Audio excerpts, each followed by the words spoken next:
largo de la historia, la tecnología militar cambia constantemente. Sin embargo, la forma como los comandantes dirigen las batallas ha permanecido más o menos inalterable. Las naciones desaparecen debido a su incapacidad para comprender en qué consiste la guerra, incluyendo sus elementos diplomáticos, económicos y sociales. Un gran comandante siempre entiende de una u otra forma cómo se relacionan estas fuerzas.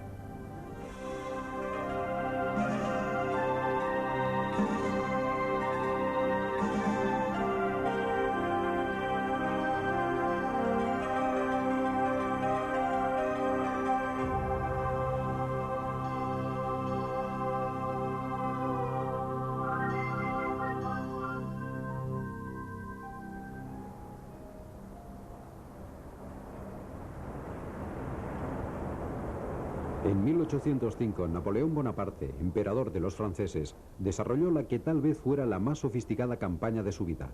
Una campaña que culminó aquí, en los prados cercanos a la ciudad checa de Austerlitz. Superado en número por el ejército austro-ruso, la única esperanza de Napoleón era dirigir al enemigo hacia una trampa mortal.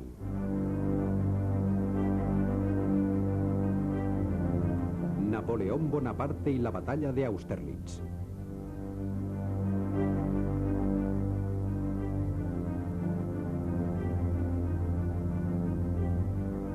Pocos comandantes han despertado tanta admiración como Napoleón Bonaparte.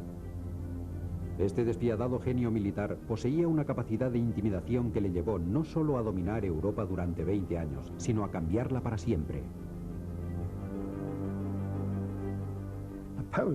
Napoleón es un personaje tan complejo e interesante que estoy convencido de que todo el mundo siente una cierta fascinación hacia él.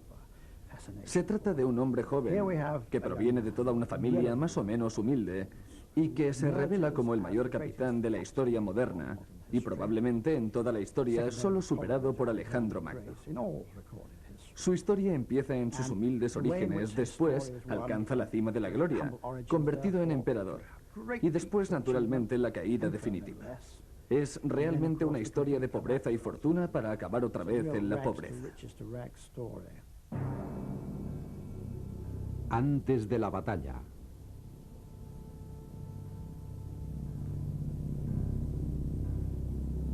En el siglo XVIII, Europa era un mosaico cambiante de naciones y principados dominados por las grandes potencias: Rusia, Prusia, Austria, Gran Bretaña y Francia. Solo hacía un año que la isla de Córcega en el Mediterráneo era de dominio francés, cuando en 1769 Carlo y Letizia Bonaparte tuvieron su segundo hijo, Napoleone. Poco podían imaginar que de sus 8 hijos que llegaron a adultos, algún día habría 3 reyes, una reina y un emperador. A la edad de 9 años, el italiano Napoleone fue mandado a una escuela en Mainland, Francia, para que aprendiese francés. Fue una etapa difícil. Demasiado bajo para su edad y con acento extranjero, Napoleón era constantemente objeto de burlas. Sin embargo, era un joven determinado y no permitió que nada le impidiera graduarse en la Escuela Militar de París. Desde allí se unió a la artillería y se sumió en un período de profundo estudio.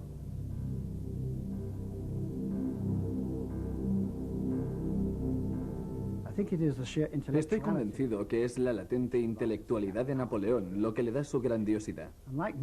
A diferencia de la mayoría de generales que tras la experiencia de una larga carrera aprenden poco a poco los gajes del oficio militar, Napoleón es la rara excepción.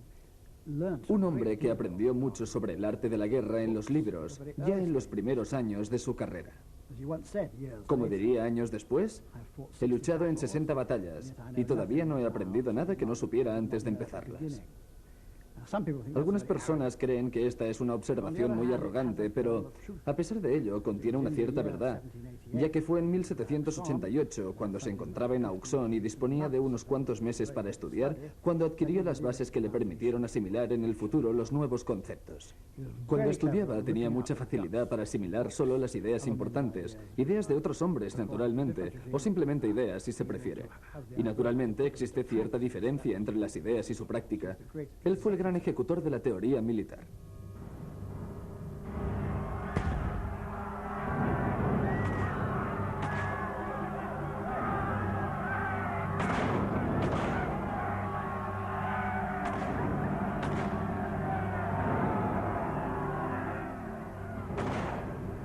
En 1789, cuando Napoleón tenía 20 años, Francia se vio sumida en una revolución. La monarquía fue derrocada y con ella la mayoría de las clases dominantes.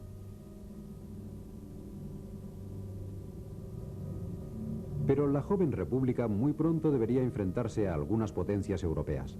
Aquella fue una época llena de oportunidades para los jóvenes militares ambiciosos, poco vinculados al antiguo régimen.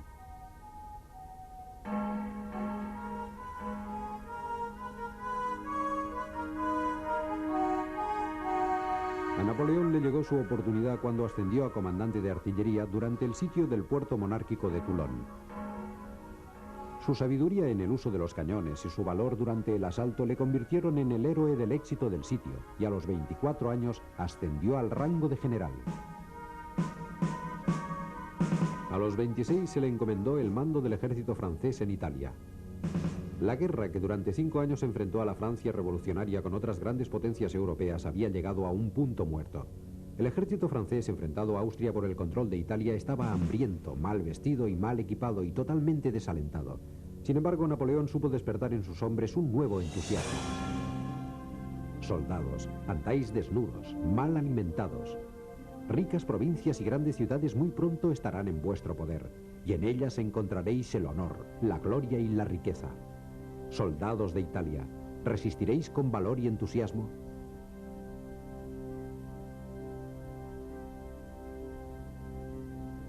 Su energía revitalizaba a la tropa. Sus generales, al principio reacios a él por su juventud, se sintieron cada vez más impresionados por su determinación, su profundo conocimiento del enemigo y su vitalidad. En una serie de batallas, Napoleón, con su pequeño ejército de menos de 40.000 hombres, venció al poderoso ejército formado por 80.000 soldados de su confiado enemigo. En enero de 1797 había conseguido la rendición del emperador austríaco. En Italia, Napoleón demostró con sus maniobras y sus rápidas marchas que era capaz de superar la desventaja numérica frente a su oponente, venciendo a antiguos generales faltos de su energía. Era sin duda una nueva forma de guerra, una guerra en la que el profundo nacionalismo y la rapidez de maniobra eran casi más importantes que la propia lucha. Es casi como comparar a Haydn y Beethoven. Pensemos en la energía y las reglas musicales que Beethoven ignoró para escribir sus grandes composiciones. Así es como pienso en Napoleón. Después de su victoria en Italia, fue enviado a controlar la parte de Egipto en poder de los turcos, en un intento por debilitar a los británicos interceptando sus rutas comerciales con el este. Sin embargo, la derrota de su flota a manos de los ingleses y la fuerte resistencia de los turcos arruinaron sus planes. Decidió abandonar a su suerte los pocos soldados que le quedaban y regresar a París para satisfacer sus ambiciones políticas.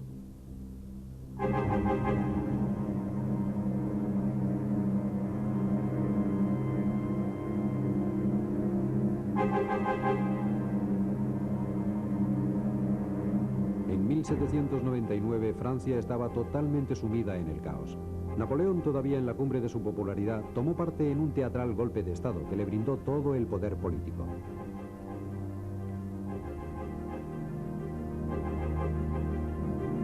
Con el rango de comandante de las Fuerzas Armadas, pronto rompió el pacto con sus aliados y a la edad de 30 años se proclamó primer cónsul, jefe supremo de la República.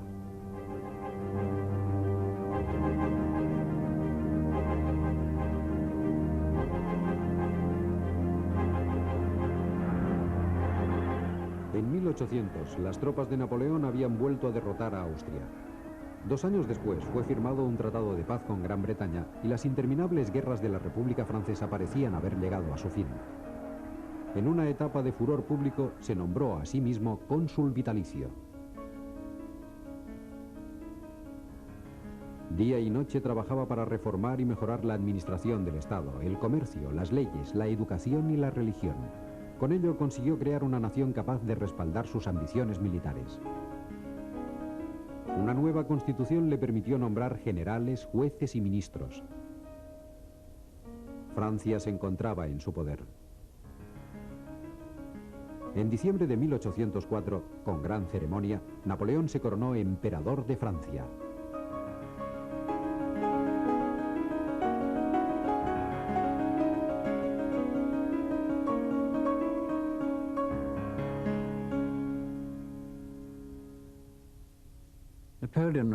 En muchos aspectos, Napoleón siguió siendo el corso jefe de la banda, o el cabeza de familia corso.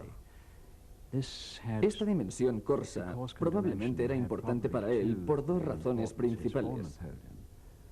En primer lugar, tenía la perspectiva de un extranjero hacia la nación que le recibe.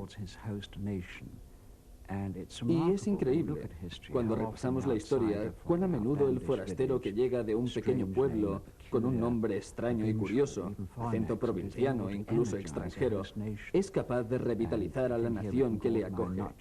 Creo que en este caso no solo se puede hablar de Napoleón, sino también de Hitler, Stalin, Ayatollah Khomeini y del propio Saddam Hussein.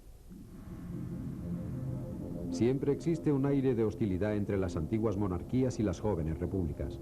En las actuales circunstancias, cada tratado de paz no significa más que otro breve armisticio. Las hostilidades subyacentes entre franceses y británicos se manifestaron de nuevo en 1803. Napoleón concentró a sus tropas en el Canal en un intento de invasión. Mientras, los británicos habían convencido a los emperadores ruso y austríaco para que declararan la guerra a los franceses. Enfrentado a una alianza que podría destruirle, Napoleón empezó a trabajar en la campaña que le llevaría hasta Austerlitz. La batalla.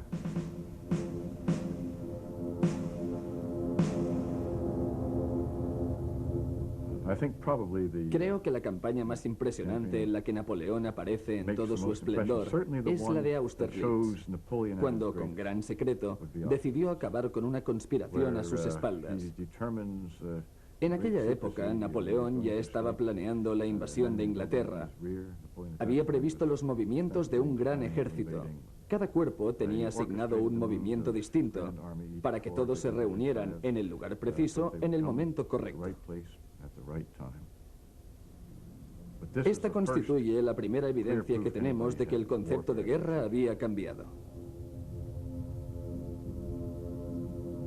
La campaña de 1805 tenía que marcar la cumbre de la carrera militar de Napoleón, ya que en ella intervendrían todos los elementos que le convertían en un gran comandante. El ejército.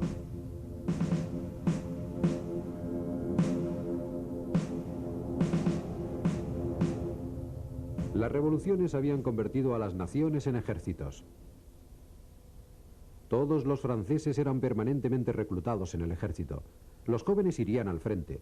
Los hombres casados fabricarían armas y transportarían las municiones. Las mujeres confeccionarían tiendas y uniformes y ayudarían en los hospitales. Los niños prepararían vendas con la ropa. Y los viejos serían llevados a las plazas públicas para que animaran a los soldados mientras predicaban la unidad de la República. Napoleón refinó esta nueva fuerza militar y le dio un nuevo nombre, la Grande Armée, el Gran Ejército.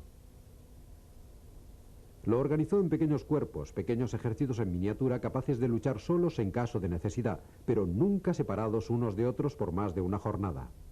El tamaño de cada cuerpo variaba entre 10.000 y 40.000 hombres, según su función y la confianza de Napoleón en su comandante.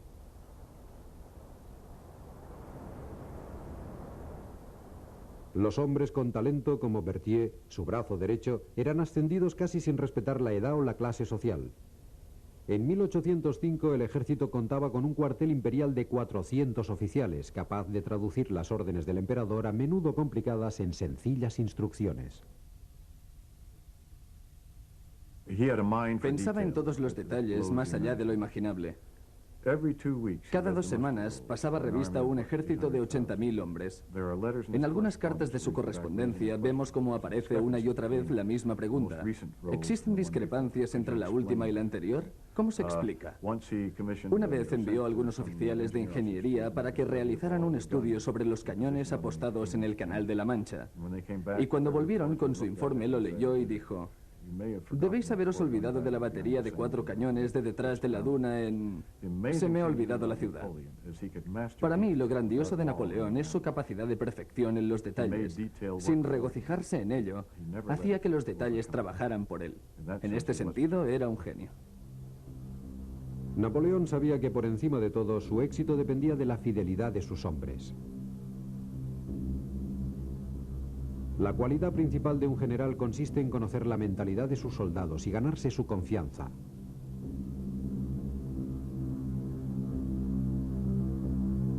Con certificados, medallas y su toque personal se ganó la confianza de sus tropas. Es con estas baratijas con lo que se ganan las guerras. Estrategia.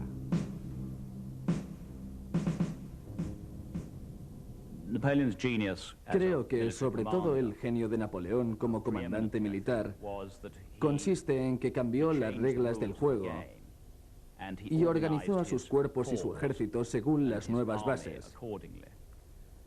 Y lo organizó todo para sacar partido del tiempo y del espacio. Su fuerza era la estrategia. Comprendió que debía penetrar en las filas enemigas, descifrar y adentrarse en el ciclo de decisiones que guiaba a sus adversarios, situación que se producía con frecuencia en el desenlace de sus campañas.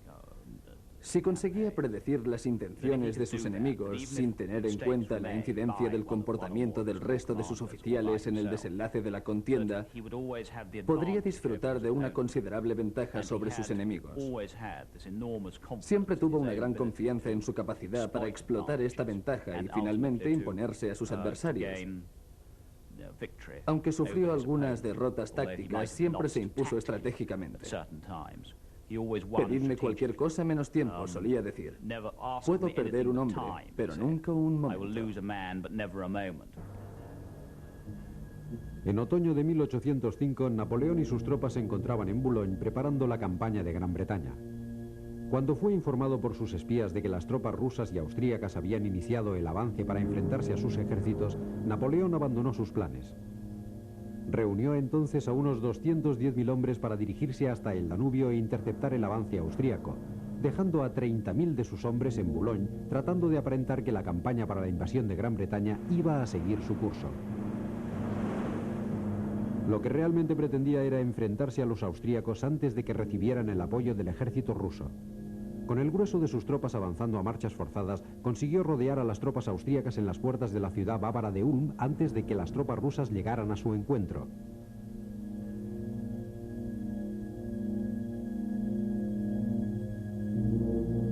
El general Mack, al frente de las tropas austríacas, fue sorprendido por aquella maniobra y se vio obligado a presentar la rendición de sus más de 60.000 hombres. El comandante de las fuerzas rusas, Kutuzov, quedó igualmente sorprendido al enterarse del destino de sus aliados y retrocedió a lo largo del Danubio para esperar la llegada de refuerzos y permitir el reagrupamiento de las tropas austríacas. Napoleón trató de perseguir a Kutuzov a lo largo del Danubio, pero consiguió escapar. El 15 de noviembre, las tropas triunfantes de Napoleón entraban en Viena y se apoderaban de todas las municiones y el armamento abandonado por las tropas austríacas. Por aquel entonces el agotamiento empezaba a hacer mella en las tropas de Napoleón. Estábamos exhaustos, enfrentándonos a las inclemencias de la lluvia y de las nieves y acampando en el fango. Pero a pesar de las paupérrimas condiciones en las que nos encontrábamos, la presencia de nuestro emperador nos permitía afrontar aquella situación con entereza y entusiasmo. El emperador conocía el estado de la tropa y compartía nuestras preocupaciones. Era plenamente consciente de que los soldados estaban exhaustos y dijo: «Tienen razón, pero son sus vidas las que me obligan a tomar este tipo de decisiones».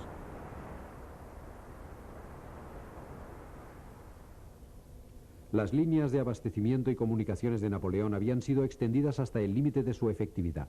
Ello redujo los efectivos operacionales a 50.000 hombres. Además de la presencia de las fuerzas enemigas que en aquel momento ascendían a 85.000 efectivos, estaba preocupado por la posibilidad de que las tropas prusianas pudieran aprovechar aquella situación para intervenir con una fuerza de 200.000 hombres. A no ser que pudieran derrotar al combinado ruso-austríaco, se vería obligado a retroceder. tácticas.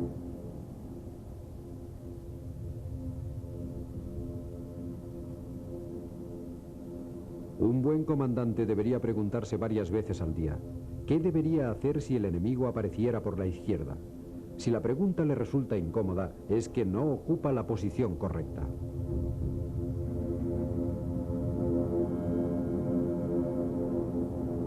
Napoleón se enfrentaba a un enemigo mucho más numeroso. Sabía que solo podía recuperar la ventaja si obligaba a los aliados a que lucharan bajo sus condiciones. Así que decidió tenderles una trampa. Al hacerlo demostró una de sus mayores habilidades, explotar los recursos geográficos. Me hubiera encantado verle con el oficial que le guardaba los mapas durante la campaña, mientras avanzaban a gatas, disponiendo las tropas y decidiendo qué ordenaría a sus tropas aquella noche para el día siguiente. Creo que el Napoleón estratega resulta más fascinante que el Napoleón general. Napoleón era un genio de los mapas. Mirando un mapa no solo sabía hacia dónde podía mover sus tropas, sino también hacia dónde era probable que el enemigo moviera las suyas, ya que era capaz de meterse dentro de su proceso de pensamiento y orquestar una campaña para que todas sus tropas aparecieran allí donde él las quería en el momento preciso. Si todo salía según sus planes, la batalla se convertía en un avance de la conclusión que sin duda ganaría. Napoleón empezó a investigar el terreno que le separaba de sus enemigos. Esperaba encontrar un buen campo de batalla y en una zona de colinas, pueblos y lagos poco profundos salió airoso. El emperador salía cada día a hacer un reconocimiento y volvía satisfecho. Parecía pletórico y convencido de su éxito. Con las manos detrás de la espalda hablaba a sus oficiales. Por favor, señores, examinen este terreno con cuidado. Será nuestro campo de batalla y ustedes deberán desempeñar su papel en él. Los franceses estaban acampados al oeste de Austerlitz. Los rusos y los austríacos, ahora acompañados por el zar Alexander y el emperador Francis, se encontraban a algunas millas hacia el este. Primero envió sus tropas para que ocuparan las colinas dominantes en el centro del área elegida para la acción. Quería que sus adversarios vieran que solo disponía de 50.000 hombres, algunos situados en las colinas y otros atrás, en el valle. Para que su plan tuviera éxito, era decisivo que el enemigo, que casi superaba a Napoleón por 2-1, se sintiera tan seguro de la victoria que atacara sin esperar los refuerzos austríacos, rusos o incluso prusianos.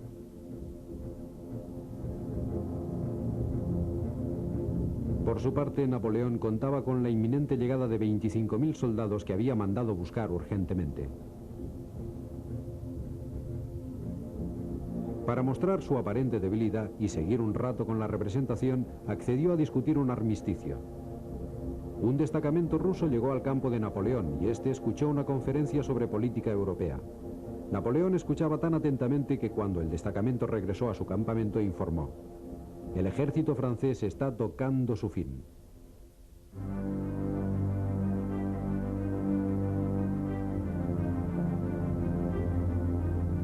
Entonces Napoleón ordenó que sus tropas de las colinas iniciaran una ostensible retirada. Austríacos y rusos lo contemplaban con gran sorpresa y agradecidos avanzaron dispuestos a ocupar las posiciones francesas que habían quedado libres.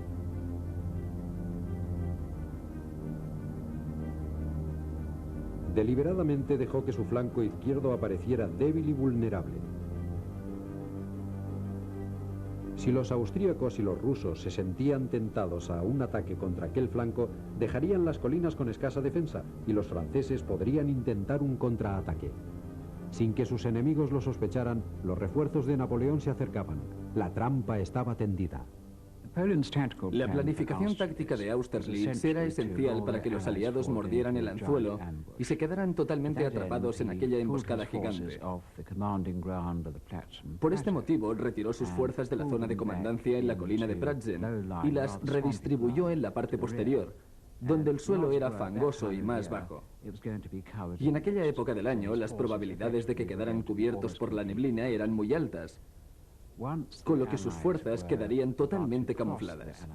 Una vez los aliados descendieran hacia lo que ellos creían que era el flanco derecho francés al descubierto, el conjunto del ejército francés pondría en marcha una especie de engranaje de relojería gigante hasta cerrarse sobre el flanco de su decidido enemigo. Como casi todos los grandes esquemas para una batalla, era esencialmente muy sencillo. Motivación.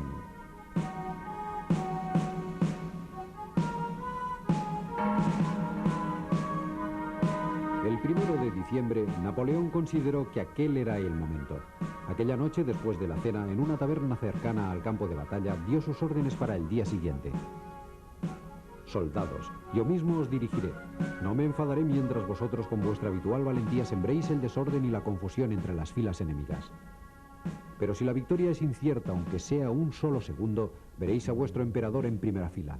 No podemos permitirnos que la victoria se nos escape de las manos en un día como este, cuando el honor de Francia está en juego.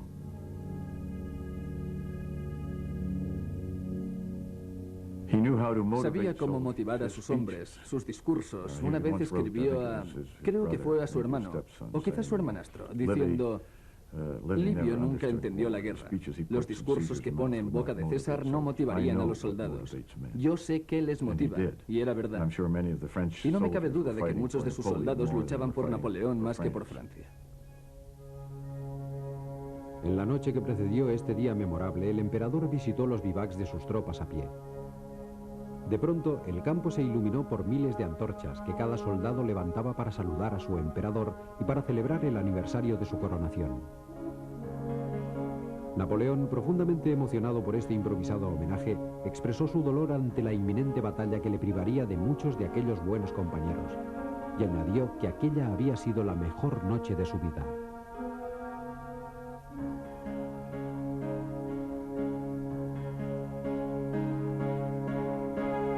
Sabía que al día siguiente sus soldados serían superados en número. Confiaba en que su valentía, inspirada y alimentada por la casi fanática reverencia por su emperador, les llevaría al éxito. A primera hora de la mañana, las tropas empezaron a posicionarse para la batalla. Tal como esperaba Napoleón, el valle a los pies de Pratzen estaba envuelto en una espesa niebla.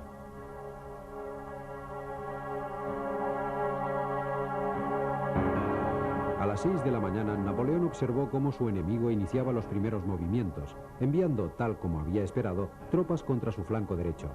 En la confusión, algunas de las tropas invasoras se dirigieron hacia el flanco izquierdo.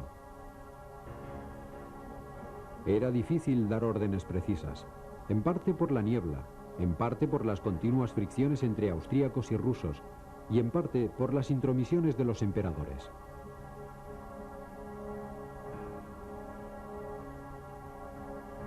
De todos modos, aunque más despacio de lo deseado, las tropas avanzaban contra el flanco derecho de los franceses.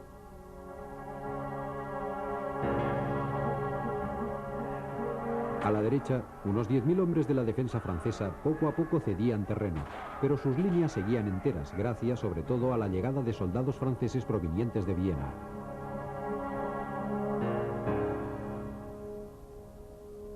Tal como había planeado, el centro de las filas austro-rusas en Pratzen se debilitó, ya que el flanco derecho francés recibía refuerzos continuamente.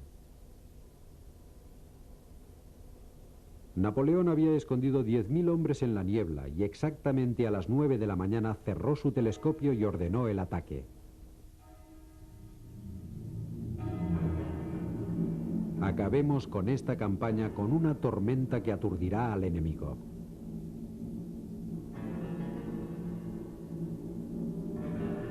Nuestros batallones subieron por la colina. Contrariamente a lo que era costumbre, el emperador había ordenado que las bandas permanecieran en posición, en el centro de cada batallón. Los tambores tocaban a la carga tan fuerte que casi rompieron sus instrumentos. La música cesó de repente. Era suficiente para realizar un movimiento paralizador. El comandante aliado Kutuzov miró satisfecho hacia abajo desde las colinas de Pratzen. A pesar de que el ataque al norte se había paralizado, estaba seguro de que los franceses del flanco sur cederían muy pronto debido a su inferioridad numérica.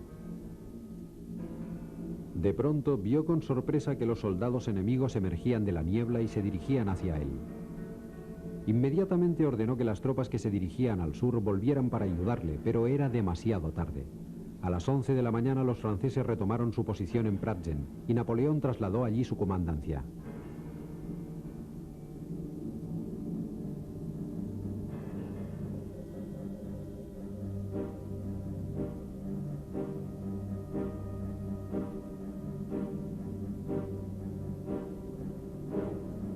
Durante 3 horas desesperadas, Kutuzov dirigió duros contraataques.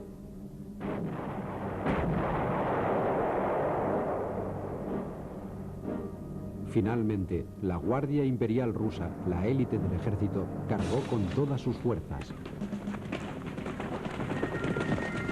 La Guardia Imperial rusa estaba formada por hombres gigantescos que luchaban con desesperación. Obligaron a retroceder a nuestra caballería. Entonces el emperador dejó sueltos a sus corceles negros, es decir, sus granaderos montados. Nos adelantaron como un relámpago, cayendo sobre el enemigo. Durante un cuarto de hora se libró una lucha desesperada y aquel cuarto de hora nos parecía un siglo. No se veía nada a través del polvo y el humo. Nosotros avanzábamos lentamente detrás suyo y si les hubieran derrotado nos hubiese tocado a nosotros. Reinaba la confusión y nadie sabía quién tenía el mando, pero nuestros granaderos salieron victoriosos y regresaron a sus posiciones detrás del emperador.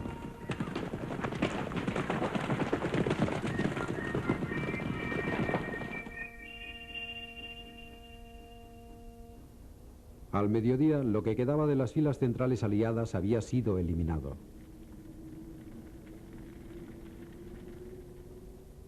A las 2 de la tarde, Napoleón había preparado su ataque contra el enemigo en el norte. Sin embargo, allí los aliados se estaban retirando. Siempre listo para responder a cualquier circunstancia, cambió de idea y ordenó un ataque en el sur. Fue un éxito brutal pero rotundo. No hicimos prisioneros en ningún momento. No merecía la pena correr ningún riesgo. No había nada a lo que aferrarse. Así que no quedó ni un solo enemigo con vida en la retaguardia.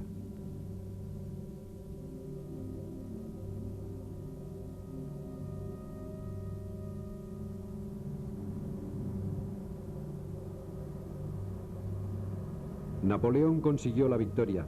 Las tropas austrorusas se retiraron intentando salvar sus vidas, dejando tras de sí por lo menos 13.000 muertos y heridos y 12.000 prisioneros. Los franceses habían perdido 9.000 hombres. Soldados, me siento orgulloso de vosotros. Será suficiente con decir estuve en la batalla de Austerlitz para que respondan, ahí va un valiente.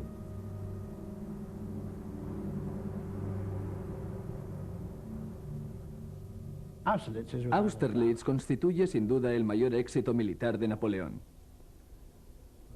Con un ejército muy debilitado en el extremo de sus líneas de comunicaciones, consiguió dominar al enemigo hasta el punto de que él mismo dictó las órdenes que iba a seguir. Y esto es algo muy difícil de conseguir. Les engañó para que le atacaran, fingiendo disponer tan solo de un pequeño ejército, cuando en realidad estaba esperando los refuerzos que se le unirían la vigilia de la batalla, lo que el 2 de diciembre supondría una gran ventaja numérica. Entonces les indujo al ataque, dejando casi sin defensa su flanco derecho, es decir, la parte derecha de su ejército en dirección a Viena, donde parecían encontrarse sus líneas de comunicaciones. Así que los aliados iniciaron un ataque en aquella dirección tal como Napoleón deseaba, ya que al hacerlo debilitarían sus filas centrales, que naturalmente fueron ocupadas en medio de la batalla, para después rodear el flanco sur. Todos conocemos el éxito de la campaña. Creo que esta batalla es una obra maestra de control y sobre todo de planificación. Napoleón era el amo de Europa. En el cercano castillo de Austerlitz, Francisco de Austria acordó un armisticio. El zar Alexander había regresado a Rusia.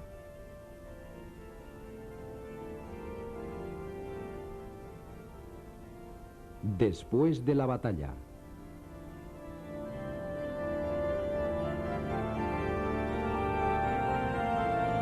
Parece increíble que un hombre tan genial como Napoleón nunca supiera a ciencia cierta cuándo podía cesar.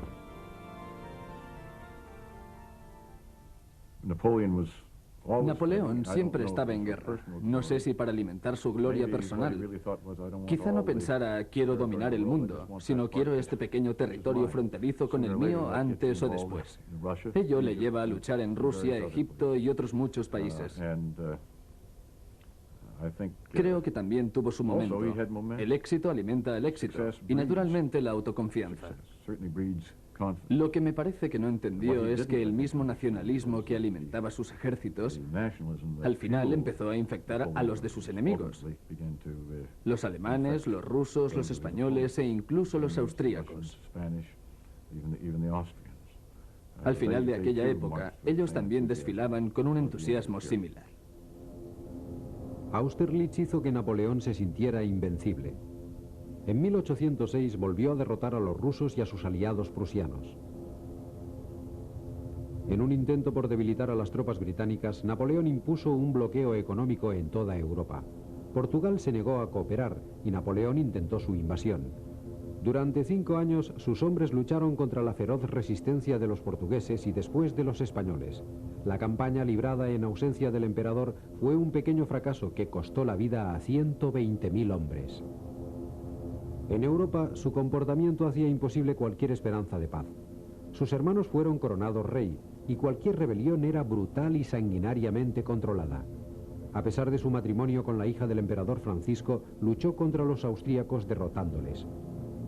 En 1812 intentó invadir Rusia. Sus planes eran muy detallados, pero no había contado con la continua retirada del zar, que arrastraba a los franceses más y más hacia el este. Las poco pobladas y mal cosechadas tierras de la Europa del Este no podían proporcionar sustento para todo un ejército, y los hombres empezaron a morir de hambre.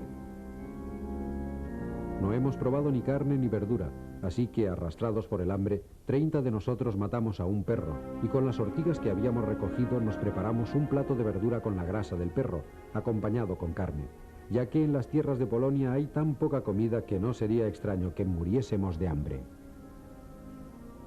La campaña fue un desastre. Llegó el invierno y Napoleón se vio obligado a retirarse. Vio llegar a su ejército en las más lamentables condiciones. Es imposible imaginar qué pensaba. Su expresión parecía indiferente y despreocupada por el estado de sus soldados.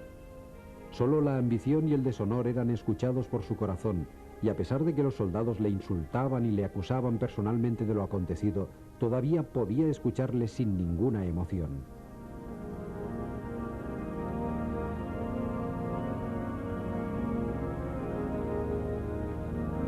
De los 600.000 que partieron, solo 75.000 consiguieron sobrevivir. A pesar de ello, Napoleón se negaba a abandonar. Reclutó otro ejército de 500.000 hombres. Sin embargo, en octubre de 1813 también había sido derrotado en Francia y Alemania. Es innegable que Napoleón contribuyó positivamente en la historia de Europa, pero personalmente creo que la destrucción que acarreó supera cualquier contribución positiva. Considerando solamente las bajas francesas, 1 millón de soldados perdieron la vida en las guerras napoleónicas.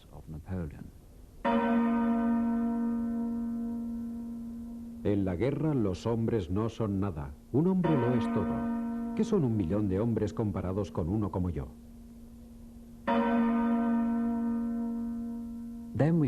No debemos olvidar su lado oscuro, su cínica forma de divertirse con los hombres,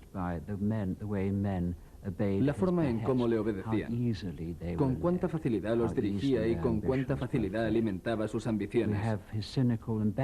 Tenemos su cínico abandono del ejército en Egipto en 1799 y otra vez en Rusia en 1812. Y la traición a la confianza de sus soldados en la batalla definitiva de Waterloo, donde al final, cuando los ejércitos prusianos intervinieron, Napoleón trató de persuadir a sus hombres de que llegarían refuerzos franceses para salvarlos. Creo que en ciertos aspectos es posible compararle con Hitler o Stalin, aunque me disgusta la idea. Napoleón era mucho mejor que ellos. Sin embargo, era un dictador. Subordinó los intereses nacionales a su propia ambición. Podía ser muy cruel, pero también podía ser brillante. Creo que dirigió un gobierno relativamente eficaz y que confundió sus propios intereses con los de Francia, porque llegó a creer que ambos eran lo mismo. Mirando atrás, es fácil ver dónde divergían. De ningún modo la invasión de Rusia formaba parte de los intereses franceses. De todos modos, creo que Napoleón, como comandante, aguanta bastante bien las críticas de la historia. A principios del año 1814, Napoleón, enfrentado a una derrota militar en París, abdicó y trató sin éxito de envenenarse. Fue exiliado a la isla mediterránea de Elba y en Francia se restauró la monarquía. Pero a Napoleón todavía le quedaba una jugada. El 1 de marzo de 1815 se escapó para regresar a Francia. Reunió tropas que lo apoyaron y el rey abandonó el país. Había recuperado el poder, pero sus enemigos europeos deseaban acabar con él. Su supervivencia dependía de una gran victoria militar. El 18 de junio se enfrentó a un ejército británico-prusiano en la batalla de Waterloo. Su desventaja numérica no resultó decisiva. Fue la batalla final.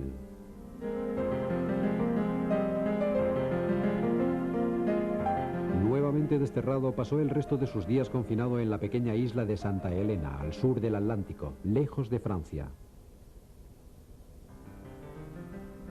Con poco más que hacer, aparte de escribir sus memorias, en 1821 enfermó a la edad de 51 años y murió.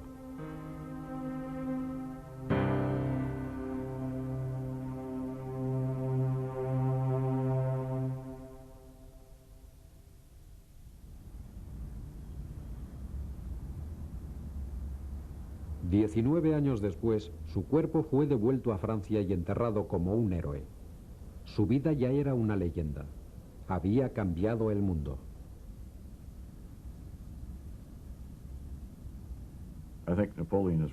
Creo que Napoleón es responsable de muchos de los cambios que han sobrevivido. El nacionalismo moderno no lo inventó en Francia, pero sí que lo avivó en otros países que se enfrentaban a él. El código legal napoleónico que incorporó, en cierto modo, allanó el camino para el mundo moderno, y ahora sería imposible volver al mundo pre-napoleónico.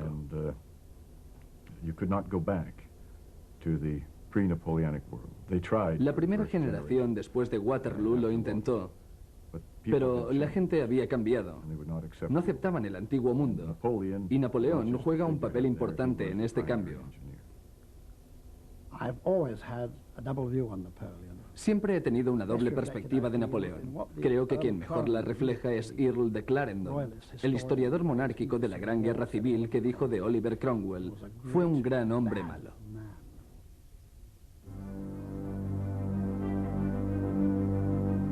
Se estima que unos 2,5 millones de hombres perdieron la vida como consecuencia de su ambición. Pero como otros grandes comandantes, es el recuerdo de sus victorias militares y de sus éxitos civiles lo que le convirtió en una figura legendaria. Su arrogancia y brutalidad impidieron que garantizara una paz duradera y arruinaron su carrera. Sin embargo, Napoleón Bonaparte sigue siendo el primer soldado de la historia de Europa.